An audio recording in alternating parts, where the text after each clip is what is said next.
Dave Smith back with you here on Dave Smith Unleashed. And, of course, thanks to our great sponsor, MTS Transportations, for putting this all together. And, of course, thanks to all the subscribers as well, as we're growing and getting more and more every day. So make sure you subscribe and like and comment every time you watch one of the videos on Dave Smith Unleashed. All right, let's get back to the guest hotline. What a pleasure this is. You know, back in the late 90s, maybe early 2000s, the hottest show in sports talk radio was the Ben and Dave Show. It was just all the great stories, all the great callers, dominating our time slot. I think we started out noon to 3, and they moved us around a little bit. But, well, those are some fun times, and we have some great stories here. And who better to bring on here than my partner from the Ben and Dave Show? Boy, he's gone on to great things now, doing the overnights at Fox Sports Radio. It is the great Ben Maller. What's up, Ben? Hey, it's the Ben and Dave Show. Ben and Dave. I want you to know, Dave, that this is way too... We've not done the show together in so many years, and we should have done a reunion show a while ago. I don't know that anyone wants to hear this, but I mean, there are guys. I got to tell you, Dave, I have been able to travel around the country. I've been pretty lucky the last 20 years or so, and do these appearances where I have listener parties in different cities, just small get-togethers. And everywhere I've gone, with I think the only exception was Appleton, Wisconsin. But other than that, everywhere I've gone, I have run into somebody who's like, hey, I used to live in LA, and I was in high school, I was in junior high school, and I love the Ben and Dave Show. I love the Ben and Dave Show. Yes. I mean, I'm talking people from Seattle to Charleston, South Carolina, all over Vegas, you name it, Boston. So I don't think we realized at the time how big a reach we had doing the show, and we were just goofing around, having a great time. It was fun, man. I had so many great memories from that show. My sponsors, MTS Transportations, they followed me on X, and they said, hey, you ought to do a podcast. And, we started listening. The first sports talk show we ever listened to as kids was Ben and Dave. That's the reason I even hooked up with them in the first place. So everybody was listening. Oh, man, that's great that they're your sponsor, and everyone support them. Support the podcast. But, seriously, I have unbelievable memories. I started, you were doing the show as the Sports Gods, and then they asked me to, I'd worked in San Diego, and I came up. I remember when the station launched, AM 1150, and it was KISS AM, and, made a bunch of money and all that great stuff, which I'm sure we'll get into at some point. But I remember when they asked me to do the show with you, and I was like, okay. And I was like, I'd been doing a 1 hour, I think it was called the big basketball show and the big baseball show or something like that during the day. And then they're like, hey, we want you to do the show with Dave Smith. And then so we ended up doing, we worked middays for a while. They did move us around. We were at night. We did middays, all kinds of stuff. They even, at one point, I don't know if you remember this, Dave, they asked us back in the 90s, nobody was doing podcasting. Why would you do podcast? There was nobody knew what that was. They asked us to do it at one point. And then we were supposed to do podcasts during the baseball games, and then we ended up doing it. That's right. I remember they brought that up.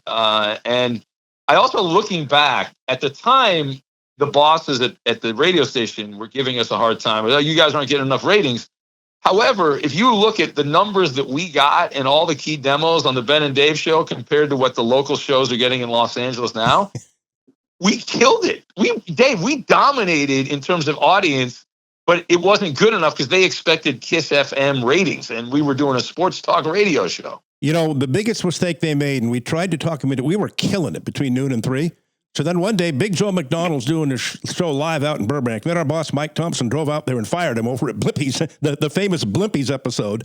So then they're looking for a new show, and we were saying, you got to put us there. We're hot. We'd be great in afternoon drive. And they didn't listen to us, and they put in a new show there, Ben, that didn't work. And from day one, you could tell they had no chemistry at all. They should have put us there. Yeah, and I think we would have done great in afternoon drive. The amount of sales that we did for the radio station, which, as you know, Dave, because you have sponsors on this podcast, the most important thing is I had this guy, John Sterling, the old Yankee guy, on my podcast years ago. He's like, you got to sell the soap. You got to sell the soap, right? So we were really pretty good at that. In fact, the greatest story from the Ben and Dave Show involving sales was I was approached. I was very fat at the time I did the show with you, Dave. I have lost weight since then. You look like a runway model now. I was very large, and I let myself go as a young man, and eating press box food all the time, and going to games, and I was single, and the whole thing. So, but anyway, I was approached by one of the salespeople. Said, "Hey, listen, we got this product called Body Shaper. and they're going to spend a lot of money. I remember that. Yeah, and it's like this. Remember, you don't eat 3 hours before bed. I remember the copy. You don't eat 3 hours before bed. You take a little cup of water, you pour a little thing of body shaper in there, and you drink this, and then you would go to the bathroom. It was a diuretic, essentially. It would cause you to go to the bathroom, and you'd lose weight that way or whatever. I mean, that was as I understood it. So anyway, they gave me this ridiculous deal where they didn't pay me a lot of money to do the commercials with you. I was an endorser. They said, though, if based on how the product does, we'll pay you a percentage of what you sell.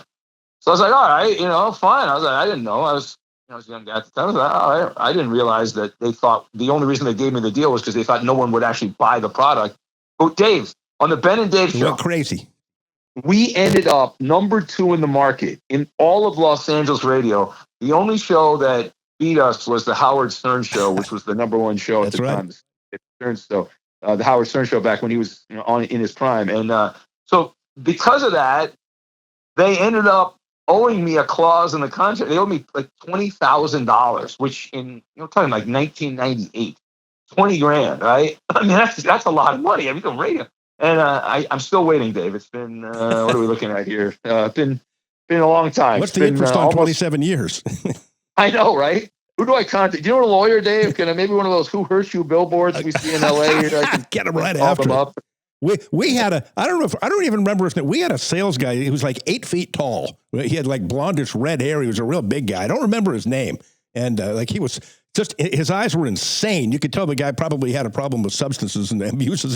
He was insane. And he came to me one day, "You want to drive a Mercedes?" And I said, "Well, yeah, I'd love to." It's like, "Hey, you're going to be driving a Mercedes convertible in 2 weeks." I said, "Oh, okay, good." So he came in and he had all the paperwork. He said, "It's done. They take you down." He took me down to the dealer, and I said, "Okay, I'll take the black one there." "Okay, good." Then I went back I waited a week, 2 weeks, 3 weeks, 4 weeks, nothing. So I finally walked into his office. He said, "Oh, that deal's off the table." we had radio was some business. Oh yeah, I mean, some of the salespeople. One of our bosses would wear these power jackets and these power outfits, and I remember occasionally we'd fill in on the morning show, and on Monday morning there would be. Remember, some of the sales guys and the management guys would come in and totally disheveled from the weekend, pouring water on their face, trying to recover from whatever substances they were doing over the weekend. Another great story about the sales though on the Ben and Dave show. You remember it was a bowl game. It was a college football championship. I forget the BCS, the Bowl Championship Series championship game. I forget the teams in it, but we were doing a show. Pretty sure I was with you that day, and we ended up goofing on one of the sponsors. You remember this? Oh, he came into the studio and yelled at us and said they're a sponsor. Yeah. The big boss, yes. Like the general manager of the radio, came in and started screaming at myself and Dave, yelling at you two idiots, you two. This is why you guys are never going to make it. Those, you know how much money they spend on this radio station, And then the funniest part about that, and I still remember the radio, the guy from the radio station telling us, he said, "Listen, if you guys want to know who you can rip, I'll tell you who doesn't advertise." And I remember he named Burger King. He said, "Burger King doesn't buy it." He rip Burger King. It was the funniest thing in the world. And it was hilarious. I remember the sales guys always told us they knew what kind of a day it was going to be depending on the color jacket that he wore. Like if he wore a bright red jacket, it was going to be an ass kicking, or a black jacket. Other colors he might be okay. I was sitting in the sales office one day just chatting with a couple of guys in there, and he walked in the door and he just stood and he looked to his left and he looked to his right and he looked back at all, and they were all staring. "Oh my God, what's coming next?" And he said, "You know something? All you MFers better think about selling TV because none of you can sell radio." And then he walked out. He was in many ways the Howard Stern movie with Pig Vomit. He was Pig Vomit.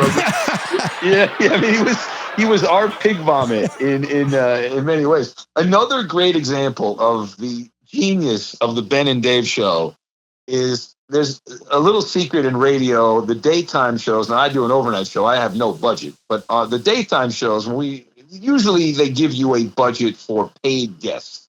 And there's a reason that these people come on. They're always smiling and they're friends with the host because they're getting paid. Now, maybe it's not a lot of money. Maybe it's $50 or $100 a hit.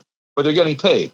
So do you remember we were doing middays, and this was after they got rid of the big nasty Joe McDonald, and they had Dave and Newey on, I think. Dave Denholm and Newey Scruggs. Yeah. Yeah, Dave Denholm is now the play-by-play guy for the soccer team here. That's right.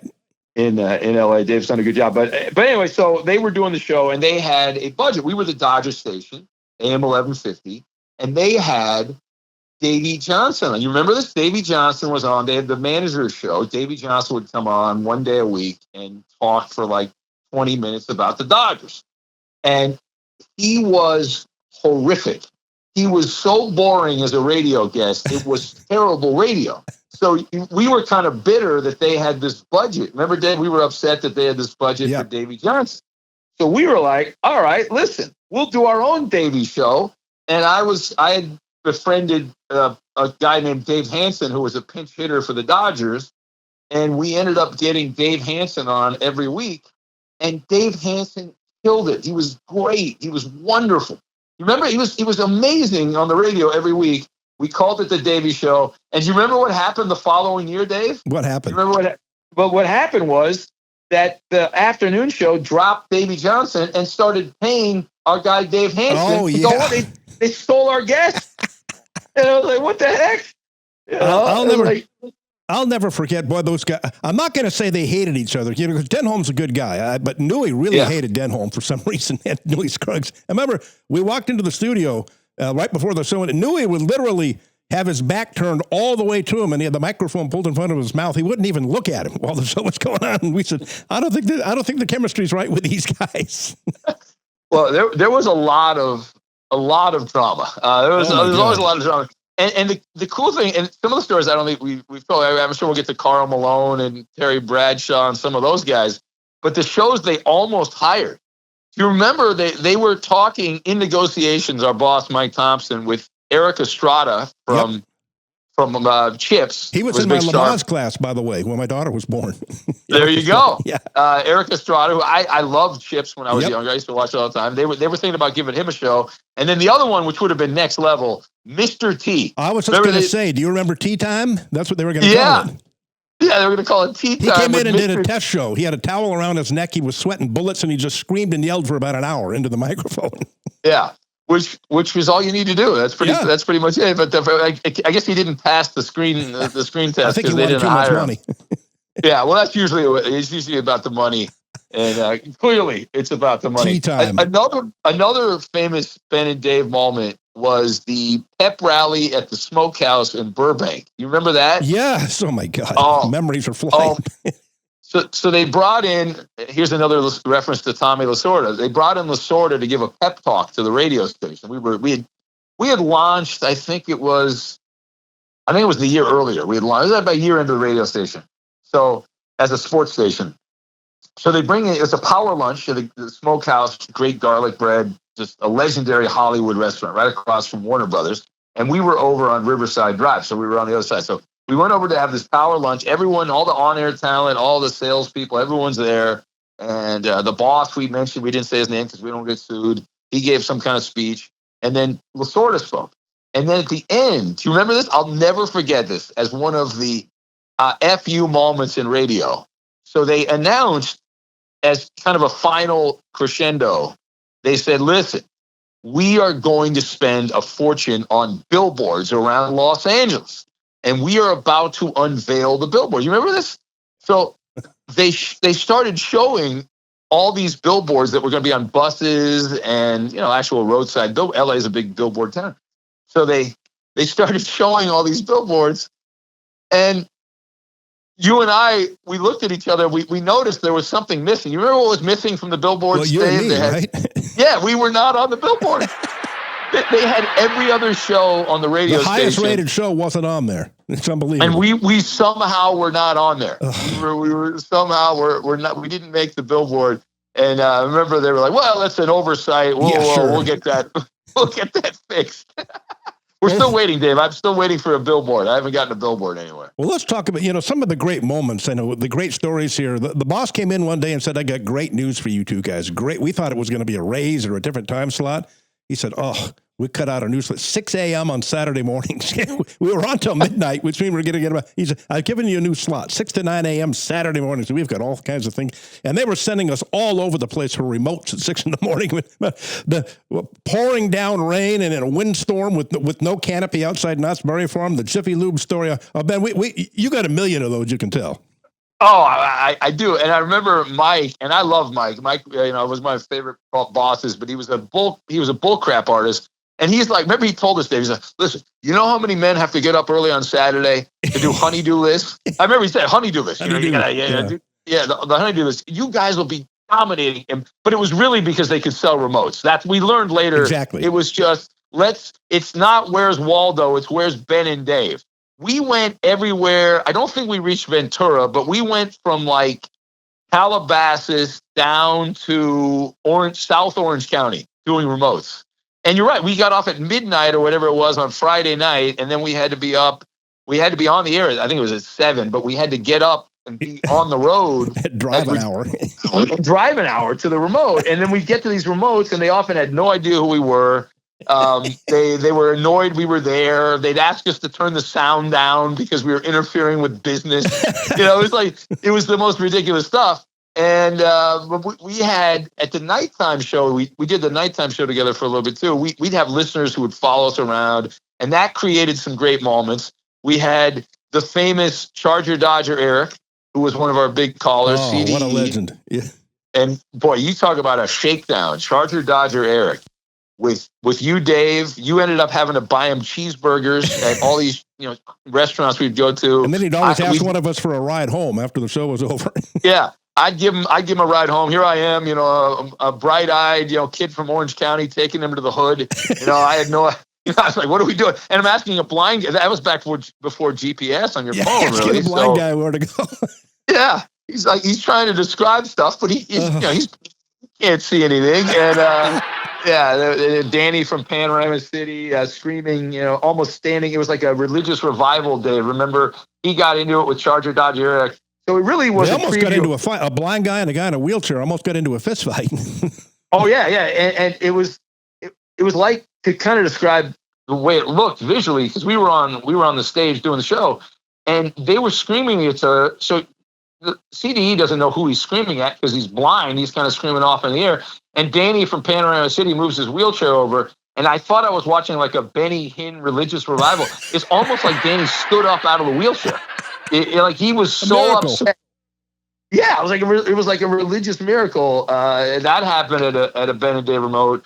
The famous Jiffy Lubes, they sold the Jiffy Lube remote package, Dave, remember? So there's nothing that tells you you've made it. And listen, I have nothing against Jiffy Lube. They're a fine company and all that. But when you think you're a big-time radio star and you're waking up at 6 a.m. to drive to a Jiffy Lube in Covina, you're not, things are not going great for you. What are you doing? My favorite memory from that, Ben Maller, is we're at Jiffy Lube. It's 7 a.m. There's nobody listening, nobody on the line. See, who's up at 7 a.m. on a Saturday? So then you grabbed the handheld mic. I said, where the hell is he going? And you went down the stairwell all the way down into the dungeon down there where they do the oil changes down there beneath the cars. And you interviewed a guy with no teeth and who didn't speak English. And I said, yes. A highlight of your career, right?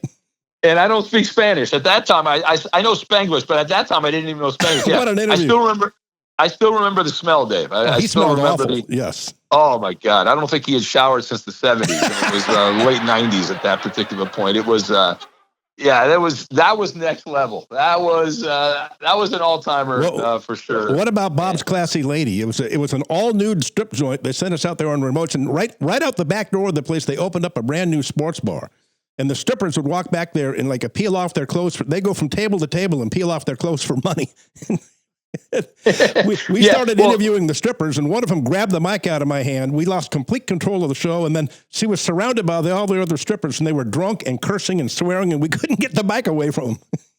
Yeah, and she was giving very graphic descriptions of her abilities, Dave. Yeah, remember her she was a very talented young lady, and she wanted the world to know her skills. And they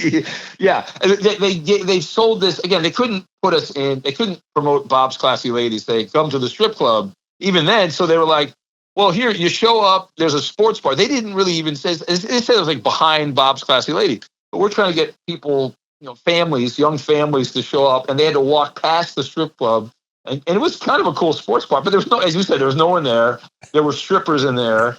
That was it. We're doing the remote. I remember the engineer that we had, when you lost control, that you gave the mic to the stripper, and then she starts talking about fellatio. And then the engineer is like, "What do I?" His eyes were as wide as you could, like a moon or something like that. He couldn't believe what was going on.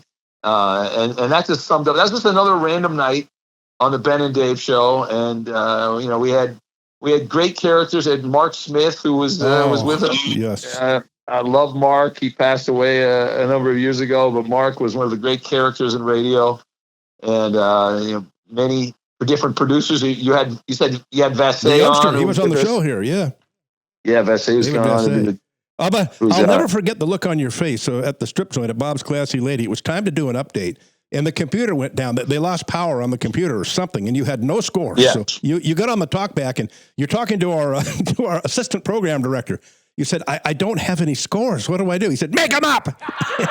Yeah, make them up. And you said, I can't make them. So he said, make them up. You guys were arguing with each other. Yeah. He wanted me just to make it like it was a Saturday Night Live skit. And the Dodgers are up 15-0. 5 home runs by Eric Karros tonight. Yeah, here are the scores: 2-1, 3-2, 4-5, 5-4. Those are the scores. That's it. That's all. Make them up. Just make up the scores. Yeah, that's about it. Oh, another one. I just thought of this one, Dave. The Ben and Dave show. Remember the Clippers drafted Michael Olowokandi. That's the night I won the 3-point shooting contest. The number one pick, right? Michael Olowokandi. And I like the Clippers, right? You're not. I'm a Clipper guy. I like the Clips, and so I was skeptical of Michael Olowokandi, and we would do bits goofing on Olowokandi. I remember when they had a news conference to say they were almost done with Staples Center. And Olowokandi showed up, and he said he's going to wear number 34, because at the time Shaq was with the Lakers. He says that LA's now got 2 guys wearing number 34, right? So we did bits every day goofing on Michael Olowokandi. And Ralph Lawler, the longtime Clipper play-by-play guy, you remember he confronted me in the bowels of he made that time with you. Yes. Yeah, at Staples Center. And he was so passionate that Michael Olowokandi was going to be an all-star. He's like, yeah, I heard what you guys said on the Ben and Dave show. He's going on and on about Michael Olowokandi. And if this guy is not an all-star, Olowokandi, Ralph said, within 3 years, I will go out to center court at here at the Forum, or they were playing at the I guess it was at the Forum, the sports arena. He said, I'll go in at halftime and I'll pull your pants down and kiss your ass. He said, and he never pulled that one off, did he? No. And I want you to know, Dave, Ralph. I befriended Ralph, and I ran into him up until his last year doing the Clipper games. And I'd go up to him, and either I would bring it up, or the Prince of Darkness, Lee Klein, would bring it up. And and Ralph's happily retired. All that. That was another fun part of the Ben and Dave Saturday morning remotes. Remember, they put Lee Klein on after us, who was a buddy of mine, did a show at AM 1150, and the last half hour of our show, we would just goof on Lee Klein. Remember? And he would he would get so upset. He would come by, and a few times he'd drive by and give us the bird.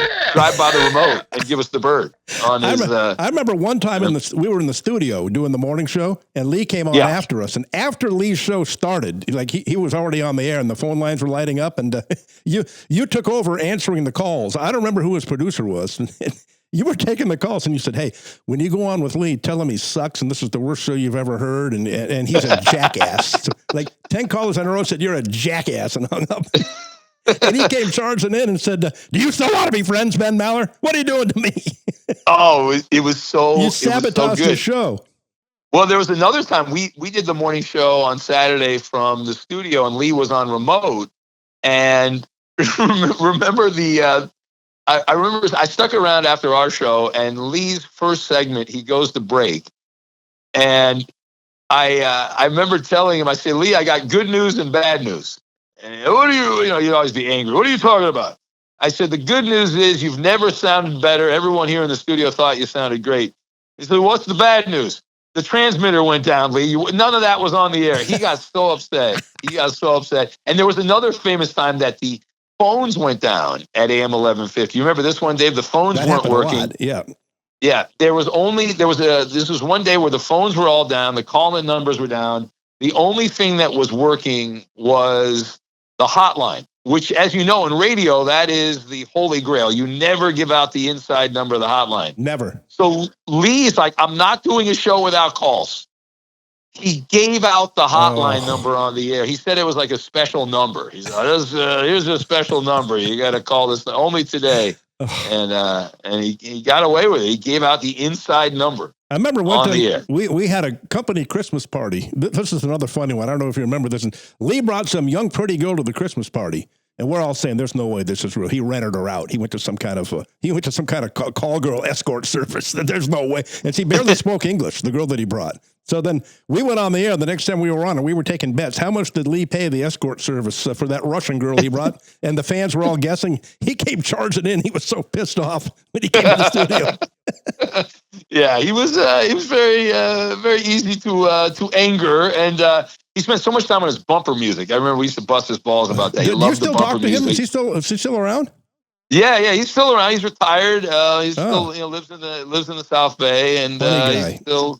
Yeah, he was quite the character. Oh, you remember the Magic Johnson? We had a bunch of bets on when the Magic Johnson show would be canceled. Remember they gave Magic a late night talk show? Yeah. The Magic Hour. And I won that. We had a pool to decide how long the show would be on the air before it got canceled. And I was very happy that I won that back in the day. But, I mean, there's so many fun things. And that show, the Ben and Dave show, as we've talked about this, going back to the old days, all these guys that were listening when they were kids, Dave, they're all like middle-aged people now. Like they're all like grown up and they've got families, and some of these guys are starting to retire, and it's pretty crazy how fast time goes by. It sure is. Almost 30 years I think we were both pretty lucky too, because that was the last era of sports radio before social media took over. Like we had the last chance on the stage before everyone everything got chopped up, and now there's people following TikTok and Instagram and X and all these other things. But back then it was just cable television, and you had radio and sports talk radio. If you wanted sports, you had to turn on to sports talk radio. You had to watch Sports Center on ESPN, and that was it. That's all you had. Remember you when I gave when the Magic Hour came on, the Lakers got so mad. I heard from Jeannie Buss when I did that. I think you were sitting right next to me, and I went on and I gave a 5-minute apology to Chevy Chase for ever criticizing him after I saw the Magic Hour. I remember that. I remember he went on. He had this whole big board of apologies. Well, yeah, I mean they were. There were some brutal late night shows back then, but they're barely on the air now. I mean, here we are 30 years later. They got rid of the one on CBS, and I'm sure the other ones will be gone before you know it. So it's pretty wacky. Ben, this is fantastic stuff. We could go on and on and on. I know you're going to do a part 2 and a part 3 here, so I can't wait for those. And this is so great. We could go on and on all day with this. This has been a great reunion.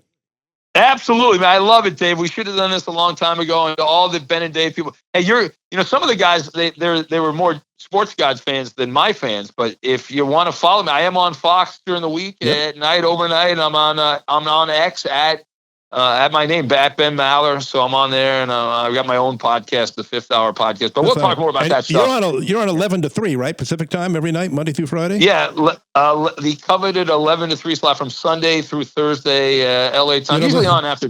Those are my weekend hours when I'm filling in during the week at Infinity Sports Radio. My same hours. I'm up against it sometimes. We're competing against each other. There you go. We're going head to head. It's like tea time and Karl Malone all over again. Yes, side by side. There you go.